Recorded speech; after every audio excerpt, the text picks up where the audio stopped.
be a good coach? Because there's plenty of people out there that are okay, but you've seen good ones and you've seen bad ones. First of all, I'll tell you what it takes to make a good athlete. All right. How do we start with that? And then move into the other. Yeah, you know what you got to have? You got to have a lot of guts, intestinal fortitude, and a lot of desire in the heart, and the 9 inches of space between your ears. If you got those 3, you're an athlete. What about talent? Heart and a space 9 inches between your ears. What about talent? And that's what makes an athlete. And then you gotta take those things that you have and make it go. Work ethics. The best athletes on a screen are Dancing with the Stars. Do you ever see bodies like that they can throw them around and step and quick? And, oh, I'm telling you, that is something else. Yeah, that's it. There's a 3, and right between the ears, right there. And now, if you got all of these and you're in a tight game, right there. There's the one that's going to decide who's going to win that game. If both teams are, equal or fairly equal, right there. Same thing with coaching?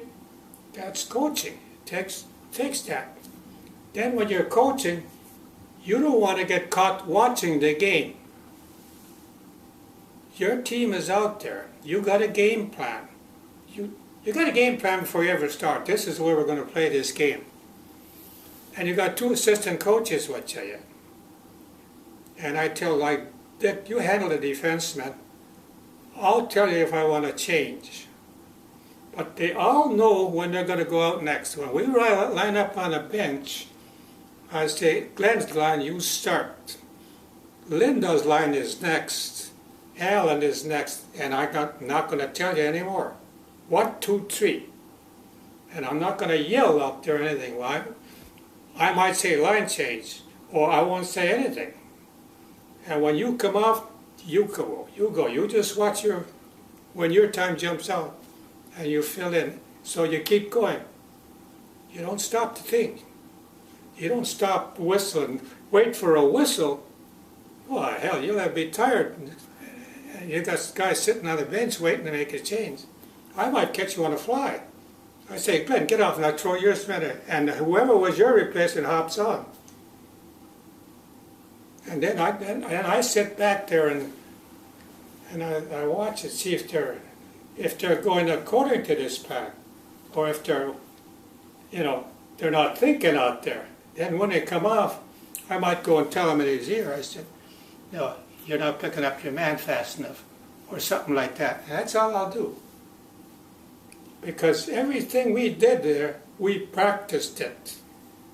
So we know what we got to do. And I ran high-speed practices. They weren't dragging. Hey, we went top speed on everything. After I showed them the X's and the O's, what we're going to do, I walked them through it. So nobody can say, we got a coach, but we have no communications. I say, none of you will ever come back to me and say, you don't know it. I walked you to it. And then I put the motion to it. You got it. That's the way when you start. Now we understand each other.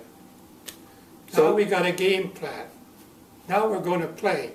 Who is the best coach you've ever met? Who's the best coach overall that you've ever met? Like, this guy's got it together. Best coach I ever met? They're professionals. You know who I met? I went to his clinic. This is stepping aside.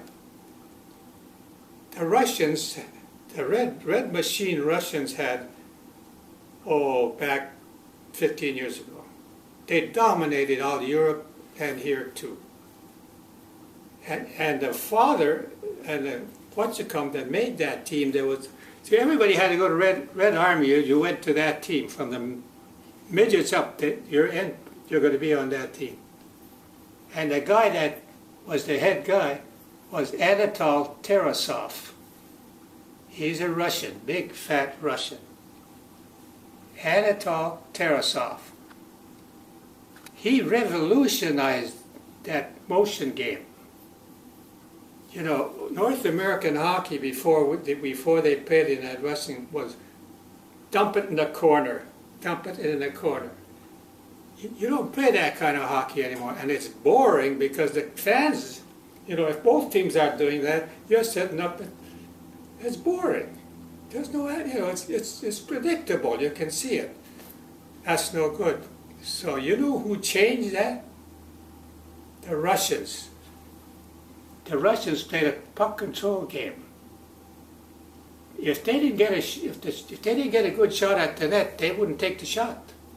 They'll circle around and try a look. They'll come out and come back in again, and they're just passing it till they get you out of position. But the North American style, which was Canadian to begin with, they'd shoot it in there.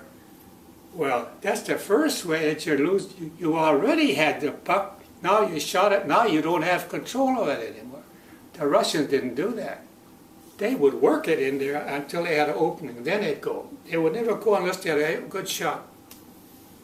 And whenever if you went down and you said, "Oh, geez, we can't make it," you circle around. You come back again. And they just play cat and mouse in a circle amongst each other, passing the puck. And then boom, all of a sudden they break it. He was the first one to... He was the first one to come up with that style of hockey. And where do you think he got it from? I'll give you two guesses. Or basketball. Did you ever watch basketball? Yeah, because I went to his clinic. He came here on a tour when I was coaching midgets, and the guys in our league, or AHAS, Michigan Amateur Hockey Association, said Anatol Tarasov was going to be in this building over here for about a week, and he's going to, any questions you want to ask him or anything like that. So when he came in, and then we got talking, and all the guys says, "Well, where'd you learn how to play that?" He said, "Basketball. Look at your basketball teams. You got a big center, you got two guards, that's the forward line. And those two guards are defensemen in relation to hockey. And there's where they learned how to play the game. And you had a big center, good wingers, move the ball around." And all of these Canadians were surprised. They said, "Yeah, we got that from your style of basketball. We put that into hockey." So who's another... See how it makes total sense to me. Huh? Now it makes sense. It makes sense. That's why I say, if I'm going to tell you, you got 30 years. No. What? Any other coaches besides him, though? Any other coaches that... See, because I don't know where you want to start or end on this thing. Well, who's the best? Oh, geez, that's tough. There's a lot of good coaches. I'm not saying I'm the best coach around. No, I'd never say that. There was a lot of good coaches around, but it was my time now. Let's put it that way, because that's what's come said. We had an Olympic team behind the bench when they went over there, and the Russians were winning everything, and we won the gold. And he had his team in the changing room, and he told them before the game, "The Russians won it for all these years. Now it's our time." So it's hard to, you know. And Brooks was a coach of Minnesota University. But I worked with Brooks here when he was here. And then there was a jealousy in Minnesota. Johnson, here's the, you know, Minnesota had the best American hockey players around. Minnesota and the East Coast, very few good ones here. the cream. You look at that gold medal team, Minnesota East. Because even when they started it, I told the guys, I said, you're not going to get too many from this area. Because Minnesota's high school programs used to draw thousands of people. Well, that's why they had the hockey bed right there. And then the East Coast was the same way. So we were in between, but we had teams you pick up and all this, but there was nothing, no high school stuff, none of that. Although high school hockey now is a big thing, but it wasn't here at that time. It wasn't. So for me to tell you, I would say, Brooke, let's go. Why? Smart. He was very, very intelligent. And he would tell you something, and you better be listening. He's not going to repeat it. He was really good. He was good at it. And how in the hell he ever picked me to go? I was sitting up in the stands watching the midget game when he was going through picking players. And a guy came up there and he said, hey, there's a guy down there who wants to talk to you. I said, who is he? He said, he's from Amateur Hockey Association of Michigan, Mahal. He wanted to talk to you. So I said, yeah, I'll go see him. He said, Herb Brooks is going to be in town here, and he's evaluating if there's any players around. He'd like you to join him. As he came to, and he'd asked me, I had a list of players. And he said, who in your estimation is a good college type, a good hockey player? I gave him about 5, 6 names. And then when I got to, he says, I'd like to have you at Colorado Springs at our training camp. And that's how I got to go there. So then, all the night.